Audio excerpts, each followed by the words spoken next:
2 segundos. Es declarado de interés por la Agencia Nacional de Seguridad Vial. ¿Qué tal? Bienvenidos a otro programa de 2 segundos. Gracias por estar ahí. A días solamente de las vacaciones de invierno, mucha afluencia en las rutas de gente, más para el lado frío si se quiere. Hemos dado programas ya de cómo manejar con el tema de la nieve, el uso de cadenas. Pero más que nada lo que queremos decir ahora, que tengamos precaución, son vacaciones para disfrutar. Una semana mayormente es lo que se toma la gente en estas vacaciones, así que tranquilo, no apretemos tanto el acelerador y tratemos de disfrutar. Por favor, este es el llamado de este programa para que tengamos unas buenas vacaciones de invierno. Después de la apertura vamos a estar con una persona que ya nos acompañó en un momento al principio de los programas, el doctor Jorge Neira, para hablar de qué es el trauma. Vamos a volver a los orígenes de ese famoso programa que hicimos en un momento para que nos explique qué es el trauma y cómo está tomado en la Argentina. Así que vamos con la apertura.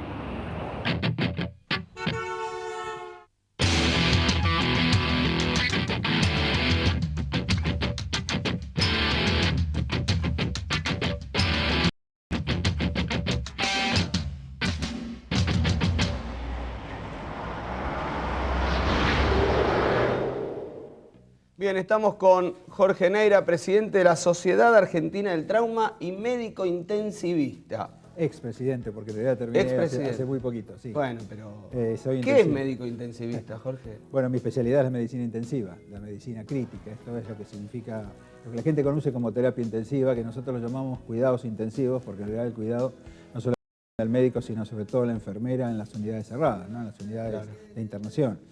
Es un equipo donde no solamente está, digamos, la parte médica, sino las enfermeras, los kinesiólogos, el personal administrativo, las camas, todos tienen que ver con el cuidado del paciente y por eso se llama medicina intensiva, ¿no? ¿Qué es el trauma y cómo está tomado en la Argentina? Bueno, es una pregunta muy importante. El trauma, por su definición, es el daño intencional o no intencional que se produce al cuerpo, expone a cualquier fuente de energía o a la ausencia del calor y el oxígeno. Entonces, por parte sería daño intencional o no intencional. La intencionalidad tiene que ver con la violencia, el homicidio, el suicidio. Lo no intencional tiene que ver con que se produce el hecho sin intención de causarlo, como pueden ser las colisiones vehiculares, las caídas y los que se producen en los ámbitos laboral, doméstico, recreativo y escolar. Que se produce al organismo cuando se expone a cualquier fuente de energía. La energía puede ser mecánica, como en las caídas, puede ser química con una sustancia química, puede ser térmica con cualquier quemadura, puede ser eléctrica cuando uno tiene una electrocución o puede ser radiante con cualquier forma de radiación ionizante. O sea que el trauma, cuando uno tiene un siniestro vial o cuando uno tiene o ve un caso de agresión doméstica, ¿debería llamarse trauma? Sí, claro. Eso es una muy buena pregunta, Sergio, porque en realidad el trauma puede ser intencional o no intencional. De hecho, en nuestro país, 50% de las causas de trauma son intencionales y 50% son no intencionales. Y de las no intencionales, el 50% son las colisiones vehiculares. Fíjate vos que cuando uno se levanta a la mañana y lee el diario, ve los hechos de violencia, homicidios, y por otro lado las colisiones vehiculares. La gente tiene tan incorporado que esto es una cosa que parece ser aleatoria o casual, que no le da la misma jerarquía, pero es exactamente bueno, no solo igual. la gente, digamos, desde los medios mismos, desde la política hasta hace un tiempo, desde el Estado hasta hace un tiempo, era algo casual y esto era algo premeditado, digamos. Claro, por eso nosotros insistimos tanto en que las lesiones son siempre una cadena causal de hechos y circunstancias en la que siempre se puede intervenir para mitigarlos o para evitarlos. Sí. Y esto es importante porque la causalidad te permite a vos, el análisis de la causalidad, trabajar efectivamente sobre los riesgos de las personas. En realidad, el tema es la percepción del riesgo. La percepción del riesgo. Claro. Y en el país, dentro de las colisiones viales, ¿cuáles son las más traumatizadas? No sé cómo. Bueno, la más frecuente de la colisión vehicular por una cuestión de parque automotor es el auto contra auto, digamos, el vehículo más frecuentemente, que siempre alrededor del 50% de las colisiones vehiculares están vinculadas con el auto. Pero, digamos, el atropellamiento es una forma de colisión vehicular, porque cuando algo colisiona, uno colisiona contra otro vehículo, contra una persona o contra un objeto. Y después, bueno, están las incidencias estas que que se observan de acuerdo con el lugar. Digamos, en la ciudad de Buenos Aires la causa más común de mortalidad es el peatón, por razones obvias. Depende del lugar, digamos. Vos trabajás, claro. Sé que trabajás mucho en provincia. Sí, nosotros tenemos un programa que en este momento está trabajando en 8 hospitales de la provincia de Buenos Aires, que es un programa que tiene un subsidio privado y que le permite al hospital, digamos, incorporar al hospital en forma absolutamente gratuita para el sector público, donde se gestiona o se colabora en el hospital en la gestión del paciente traumatizado, entre otras cosas en el registro de datos. Esta es una falencia que yo creo que nosotros tenemos que ir superando, que es que tengamos datos prospectivos, seguros y con la calidad del dato que nosotros necesitamos para hacer lo que se llama un enlace de registro. Sin estadísticas no se puede hacer ningún plan. Absolutamente. O sea que en estos 8 hospitales el objetivo máximo es la toma de datos. Bueno, es que una de las cosas básicas del programa es el registro de datos, porque el registro de datos incluso hasta te permite saber, además de la epidemiología, de lo que estás tratando y de la prevención que se puede hacer en base a la epidemiología, que es esto que estamos hablando, ¿no? ¿Qué tenemos y en qué tenemos que trabajar? Es el control de calidad que el hospital puede hacer para hacer el análisis de las complicaciones, el análisis de la mortalidad. Nosotros tenemos una forma de medir la mortalidad ajustada por el riesgo. Es decir, si vos ingresás al hospital con determinado tipo de lesiones, tu posibilidad de morir es tal. Entonces después se analiza la mortalidad observada y la mortalidad real, la mortalidad esperada, para saber si uno está haciendo las cosas muy bien, si las está haciendo más o menos, o las está haciendo mal y qué es lo que tiene que corregir. Esto es lo que permite el dato. El dato es la base de cualquier programa que quiera trabajar en gestión de trauma. Ahora vamos a seguir, me vas a contar después de 2 años de trabajar ahí, qué resultados tienen. Vamos a ir a una nota con José Fabián Fieiras y la distancia de seguimiento de los autos, ¿no? Dale.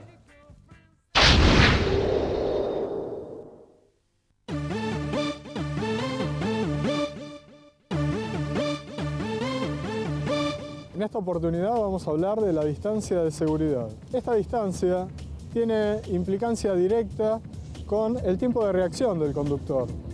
Todos sabemos que el tiempo de reacción va a depender de muchos factores, de la ingesta, del estado de sueño anterior al momento de la conducción, del estado psicofísico del conductor, y este tiempo de reacción varía entre un ideal de 1 segundo hasta un estimado práctico de 4 segundos. Esto va a tener la importancia de que cuando usted circule en su vehículo, para evitar colisiones por alcance o colisiones en cadena, debe tener una distancia adecuada respecto al vehículo de delante. La distancia va a depender directamente de la velocidad de circulación y de la capacidad de frenado del propio vehículo. Por lo tanto, va a estar en relación directa con el mantenimiento que usted le brinde al vehículo. Vamos a dar un ejemplo. Si usted circula a 120 km por hora, va a tener una distancia de seguridad aproximada de 120 metros. Todos sabemos que esta distancia de seguridad ideal o de diseño, en la práctica es muy difícil ponerla en la ruta o de circulación, puesto que siempre vamos a tener algún conductor que se nos va a meter en el medio, por lo tanto esta distancia va a tener que ser ajustada nuevamente y así sucesivamente hasta que, por lógica, nosotros tratemos de evitar a este conductor imprudente que se mete en nuestro carril. Una forma práctica, una regla mnemotécnica para tener esta distancia de seguridad de forma adecuada es aquella que sitúa al vehículo de enfrente que estamos viendo por la brisa aproximadamente a la mitad de la distancia entre nuestro torpedo y el espejo retrovisor interior. Esto es nada más que una regla mnemotécnica, pero ayuda a una visualización rápida de la distancia que debemos llevar con el vehículo que tenemos adelante. Por supuesto, esta distancia no debe ser nunca inferior a los 50 metros, puesto que no solo tenemos que tener en cuenta una frenada por una colisión, sino que también debemos que sumarle a esto el tiempo que nosotros vamos a tardar en reaccionar ante una maniobra evasiva, que es la maniobra más común para evitar colisiones por alcance. Si nosotros percibimos los faroles de stop del vehículo de adelante, esto nos va a dar un margen de seguridad un poquito mayor, pero si el vehículo de enfrente colisiona contra un elemento sólido, rígido, ni siquiera va a tener tiempo de apretar el freno, por lo tanto, la señal visual a nosotros no nos va a llegar, sino solamente nos va a llegar la percepción de la detención del vehículo de adelante. Ante la gente que, por supuesto, no respeta esta distancia, lo único que podemos hacer es tener paciencia y tratar de evitar este tipo de conductores de la misma manera que lo hacemos con cualquier otro obstáculo o imprevisto en la vía de circulación.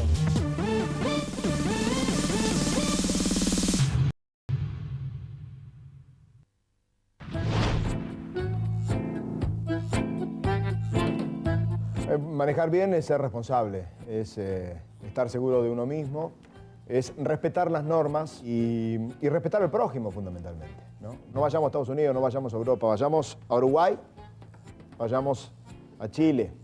El respeto por el prójimo. Cruza un peatón, en esos países se frena y vos podés cruzar tranquilamente.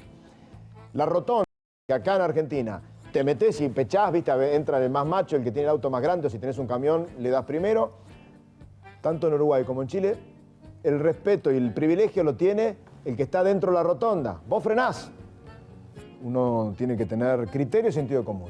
Podemos viajar por el extranjero. Vemos cómo funcionan en el extranjero, pero venimos acá y hacemos otra cosa. Lo único que haces es cruzar el charco y te das cuenta cuán diferentes somos al resto.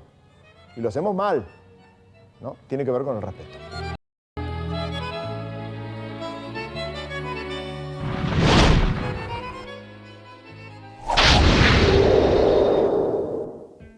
Bueno, volvemos. ¿Se nota en los hospitales que la gente no respeta las normas? Bueno, digamos, el tema de la utilización del cinturón, si bien ha mejorado bastante, ¿no? Yo diría que en los últimos años la adherencia es mayor, Sí. El casco, digamos, tiene sus características, sí, me Todavía hay parece que pelearla. más en la ciudad, digamos, el motociclista, persona muy expuesta, sobre todo en el ámbito del conurbano, ¿no? Sí, contame un poco de este resultado, porque me estaba diciendo fuera del aire antes de empezar el programa, y la verdad que son bastante, digamos que viendo los resultados después de 2 años, uno puede ya tener un programa claro. y realizarlo, que creo que se está haciendo, pero de la cantidad de gente traumatizada que va en estos 8 hospitales, ¿qué son la mayoría atendidas en la guardia o cuenta todo? Son pacientes que ingresan, digamos, por el departamento de urgencia y que internan, digamos. Esta es la característica. Cuando uno quiere hacer un registro, uno tiene que pensar la cantidad de datos que tiene que poner y entonces el registro empieza con los pacientes que se internan, no todos los que llegan a la guardia, porque si vos tomás todo lo que llegan a la guardia, la población es muy grande y la cantidad de datos son muy pequeñas. Entonces nosotros preferimos utilizar los criterios americanos, nosotros seguimos muy de cerca lo del Colegio Americano de Cirujanos, con el cual estamos por hacer un convenio, un vínculo, justamente para compararnos nuestra base de datos con la americana. Para que vos tengas una idea, la base de datos tiene como 3 millones de pacientes. Claro. Nosotros recién empezamos con los primeros consolidados. Está muy bien, pero pero pocos de miles. Con lesiones irreversibles, ¿cómo estamos? Bueno, digamos, la irreversibilidad de la lesión tiene que ver con la magnitud del impacto. Lo que nosotros estamos viendo es que la mayoría de los pacientes que ingresan tienen traumatismo de cráneo y traumatismo de extremidades. El traumatismo de cráneo tiene mucha importancia. Perdóname, pero ¿de qué porcentaje está? Suponete, tienen una cantidad de gente que entra traumatizada por violencia doméstica, agresiones, robos, peleas, etcétera, etcétera, Sí. siniestros viales. Digamos, ¿Cuánto de eso hay siniestralidad vial? Si vos tomás, hay más o menos un 20 y tantos % que tiene colisiones de moto. Sí. Después siguen las agresiones, que son más o menos entre 18 y 20%. Después vienen otras patologías, están los peatones, que están alrededor del 5 o 10%. Lo interesante, como te contaba antes, es que cuando uno analiza la mortalidad del peatón es mucho más alta que la mortalidad de la colisión vehicular. Y Mucho más desprotegido. Claro, y esto es importante porque cuando uno tiene que trabajar en prevención, la prevención se hace de acuerdo a la epidemiología del lugar. Tenés que saber qué es lo que te pasa para trabajar en la gente y para bajar esos datos, porque si no, digamos, la campaña o las estrategias de prevención que vos podés utilizar no se ajustan a la realidad local. Y lo que me decías de la irreversibilidad, más que nada se dan los peatones que en los... Sí, bueno, irreversibilidad tiene que ver básicamente con el traumatismo de cráneo. Yo creo que la principal causa de muerte del paciente traumatizado es el traumatismo de cráneo. El 60% de los pacientes traumatizados se muere de traumatismo de cráneo. O sea que habla más del tema de moto. Y el 30% se muere de hemorragia. Ahora, si vos tomás la hemorragia en las primeras 24 horas es la causa más importante de muerte, porque el paciente que ingresa al hospital y se muere en las primeras horas, habitualmente lo hace de hemorragia. Y esto es muy importante porque, digamos, la hemorragia tiene una actitud terapéutica en la etapa prehospitalaria, que es contener la hemorragia, que a veces eso alcanza como para que el paciente pueda sobrevivir, y en cambio el traumatismo de cráneo depende específicamente del tipo de lesiones. Y aquí lo que hay que hacer es enfatizar lo que vos venís haciendo durante todo este tiempo, que es que hay que usar casco, digamos. O sea que la persona que no usa casco, en una gran mayoría, puede perder la vida por una hemorragia. Y por un traumatismo de cráneo. Y por un traumatismo. Justamente lo que se ha trabajado justamente en Estados Unidos es que la utilización de casco en cualquier cosa que tenga ruedas, moto, motoneta, patineta, bicicleta, disminuye hasta un 80% las muertes por el traumatismo de cráneo. 80%. Traumatismo de cráneo y tercio superior y medio de la cara, no el inferior, porque el inferior queda desprotegido. ¿Y por qué crees que no lo entendemos todavía? Me parece que es un tema largo, ¿no?, de pensar, digamos, hay todo un tema filosófico con respecto a la norma y a nosotros, ¿no? Nosotros tenemos cierta dificultad con la norma por algo que parece ser idiosincrásico nuestro, ¿no? Me parece que el tema de considerar la norma, hay un tema muy interesante con el protestantismo inglés, ¿no?, sobre todo con los metodistas. Los metodistas, que eran pastores ingleses que provenían de la iglesia evangelista, eran muy respetuosos de la norma y muy estudiosos. Y dicen que en la revolución industrial en Inglaterra tuvo más peso, digamos, el reformismo, el metodismo inglés en cuanto a lo que significaba la actitud como persona, que ser muy respetuoso de la norma, muy estudiosos, muchos de ellos editaban libros y además preparaban los sermones muy específicamente con mucha lectura, y esto hacía que tuviera una norma de funcionamiento que era, digamos, de privilegio. Y bueno, esta es la diferencia, digamos, el tema de aceptar una norma porque sí o el tema de aceptar una norma porque me la impone. Sí, o sea, por obligación o por convicción. Claro, y me parece que esto es lo que nosotros tenemos dificultad. El argentino tiene dificultad en la adopción de una norma porque no siempre está de acuerdo y le parece que se puede hacer de otra manera. Sí, o que la ley está hecha para todos menos para uno. Claro. Uno la puede dominar. O que cuando se hace la ley hay algo que se puede discutir, hay algún interés en que alguien tiene por la ley. Sí. Cuando en realidad es el bien común, digamos. Son mente claras y en realidad uno no sabe por qué, digamos. ¿No? Es como decías con el cinturón hace un ratito en una de los videos que pasabas, digamos, usar el cinturón de seguridad disminuye un 70% de la mortalidad de lesiones. No se debate, igual que el casco, no tiene que tener debate. Claro. Demasiadas explicaciones para alguien que quiere cuidar la vida. Digo, desde la traumatología, ¿se trabaja lo accidental a lo previsible o a lo siniestral? Bueno, vos sabés que nosotros tenemos toda una movida en ese sentido, nosotros no inventamos esto, nosotros seguimos lo que dice la Organización Mundial de la Salud, lo que dice incluso hasta el CDC, que las lesiones son siempre previsibles y prevenibles y no son accidentales. Oye, si vos decís la persona tiene 0,80, bueno, una persona que tiene 0,80... Y no solo lo vial.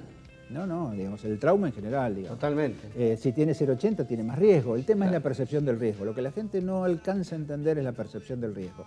Y justamente lo previsible y lo prevenible que tiene esto es que si uno percibe el riesgo como corresponde, se expone mucho menos. Vos sabés que el mercado de consumo a veces te genera necesidad de tener algunos riesgos en tu vida, digamos. Hay gente que cree que uno debe tener una vida con exposición al riesgo y la verdad que eso es lo que genera las lesiones. Entonces, me parece que hay que trabajar mucho en este tema. Nosotros no hablamos de accidente porque el accidente es fortuito, mala suerte, azaroso, y nada de lo que le pasa a un paciente que se traumatiza es fortuito, mala suerte y azaroso. Nada, ni violencia doméstica, nada, absolutamente nada. Vos siempre podés, nosotros cuando hacemos la recorrida en el servicio, le decimos, ¿no?, a los que son más jóvenes, bueno, empieza a preguntar para atrás, fíjate qué le pasa, qué le pasó lo que le pasó, y uno siempre encuentra que hay algo que se pudo haber evitado en cada situación. Y la otra cosa muy importante que nosotros también le mostramos es, nosotros tenemos casi todas las fotos de los pacientes que chocaron y que se internaron en la unidad de cuidados intensivos. Entonces, con la foto uno sabe que si el paciente está sentado en el auto en determinado lugar y el auto tiene una deformación, el organismo tiene una deformación opuesta a la deformación del auto. Ah, mira vos. Y entonces nosotros podemos buscarle las lesiones al paciente sabiendo cómo fue el mecanismo lesional. O sea que se ahorran pasos de preguntar a alguien que no está bien tampoco. Claro, o a la familia que no sabe. Vos tenés la foto, entonces nosotros cada vez que tenemos un paciente internado le pedimos al familiar, ¿me puede conseguir la foto? Y cuando trae la foto uno entiende por qué el paciente tiene esas lesiones y no otras. Ah, mirá qué interesante. Vamos a ir con una nota, como siempre, de un familiar, esta vez con Cristian, el papá de Guadalupe.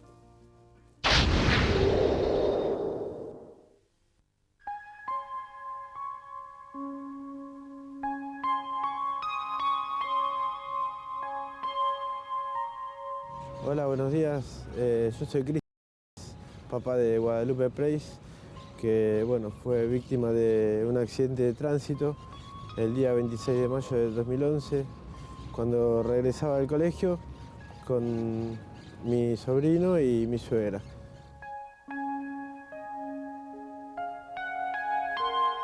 Un camión que quería doblar por una arteria que se encontraba cortada y que no estaba señalizada. Bueno, la cosa que dobló de contramano era un semirremolque que con la parte de atrás mi hija iba por la vereda y al querer doblar se encontró con un basural que había justamente en esa esquina y no tuvo escapatoria. Lamentablemente me la atropelló, me la pisó arriba de la vereda. Bueno, obviamente de ahí fue un cambio totalmente en mi vida. A partir de ese día, mi mujer, la mamá de Guada, no tuvo no quiso hacer otra cosa que en la cama de la nena. Fue su refugio durante 2 o 3 meses hasta que, bueno, pudimos empezar a tratar de darle una ayuda psicológica y tratar de ver cómo la podíamos sacar, porque ella no aceptaba nada, era como que estaba muerta en vida. La cosa que ella a los 3 meses, yo calculo que era un pozo depresivo inmenso que tenía, se le declara una leucemia y el 30 de septiembre del mismo año, a los 4 meses, también fallece mi señora.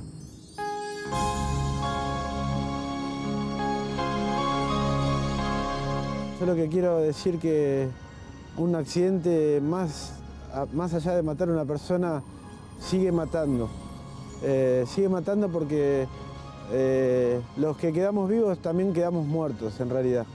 No tenemos opción, porque el recuerdo, por más que quede en el corazón, uno se levanta pensando, camina pensando, se acuesta pensando y trata de sobrellevarlo de la manera que se puede. A veces no hay palabras de aliento que sirvan, no nos conforma nada.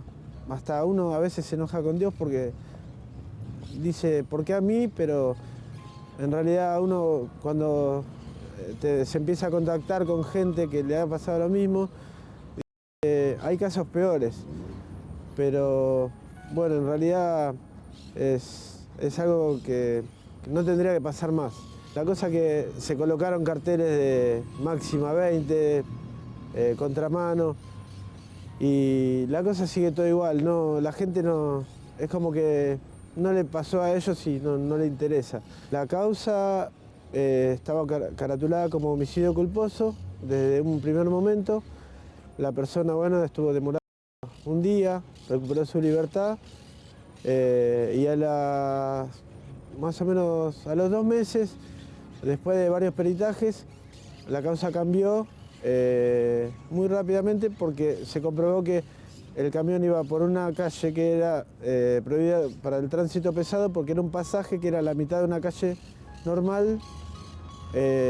La persona declaró que los vio, pero no tuvo intenciones, pero tampoco tuvo la opción de tomarse un minuto y dejar que pasen, porque así, no sé, yo siempre digo, el tipo este hoy está viviendo su vida como todos los que causan un accidente, porque en realidad ellos lo sufren, lo han sufrido, se habrán golpeado la cabeza en el piso como fue el caso de esta persona, pero bueno, ellos tienen a toda su familia entera y nosotros tenemos la familia destruida.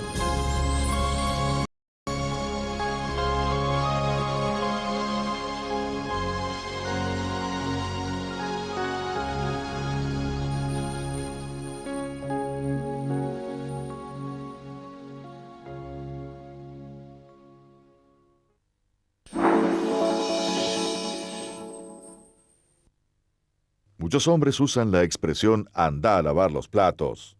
Al margen del humor machista, la investigación demuestra que ellas tienen menos habilidad conductiva, menos atención y menos coordinación. Los hombres tienen más habilidad conductiva, pero esto genera en ellos exceso de confianza, manejo más agresivo y falta de respeto a las normas. Las mujeres, en cambio, demuestran ser más prudentes y respetuosas. Por eso participan solamente en un 5% de los accidentes graves. ¿Cómo era eso de los platos? Si ves o sabes algo, llama al 911. La seguridad la hacemos entre todos.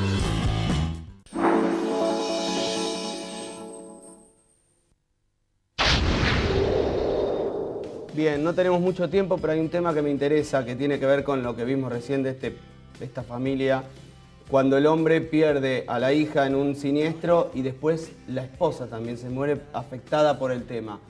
¿Qué me podés decir, alguien tan experto como vos? Justamente una de las cosas importantes que pasó en estos últimos años, en 2010, el Premio Academia Nacional de Medicina se entregó a un trabajo que se llamaba Impacto Familiar, Social y Económico de la Enfermedad Trauma, un enfoque multidisciplinario, ¿no? Y ahí justamente lo que se remarcaba es no solamente el impacto económico que produce el trauma, que es hasta cuando una persona pierde la vida o queda discapacitado, la cantidad de salarios que nunca más va a recuperar, o por ejemplo el costo de la discapacidad, sino el impacto familiar que tiene la familia de esa persona que falleció discapacitado, no solamente por la parte económica que tiene que poner en algunas situaciones, sino además por lo que le genera como enfermedades propias a la familia. Y esto que acabamos de ver, que es una persona que tiene una enfermedad grave y se muere, no es casual, digamos, tiene que ver, tiene una... Le baja las defensas, la mala sangre, el estrés. Hay toda una situación familiar que se genera justamente por el tema de un discapacitado o de una persona. Por eso cuando nosotros hablamos de prevención, hablamos de prevención primaria, que es evitar que el hecho, prevención secundaria, que es que mientras el hecho se produce la persona se proteja. O sea, si vos estás jugando, lo mejor que te puede pasar es tener cinturón, apoyo en la cabeza. Y la prevención terciaria es que una vez que se produce el hecho, la persona se recupere con la menor secuela posible y se reinserte a su familia, a la sociedad y a su trabajo, que no es lo mismo. Y esto es lo que uno tiene que lograr, digamos, porque todo esto genera, digamos, un costo sumamente importante, que no es solamente el costo económico, que es altísimo. Para que vos tengas una idea, en Estados Unidos, hace unos años, por lesiones no intencionales, que son el 60%, el costo de todo el trauma fue de 800.000 millones de dólares para el país, porque no es solamente el costo de lo que se gasta, sino el costo de la pérdida de productividad y la atención de la discapacidad. Y el costo familiar y social, que no se puede medir. No es que no se puede medir, es muy difícil de medir, pero que se ve, que tiene un impacto grande. Gracias por venir como siempre. Gracias a vos. Y gracias. Obviamente que te volveremos a invitar. Muchas gracias por la invitación. Gracias a ustedes, nos vemos la semana que viene. Chao.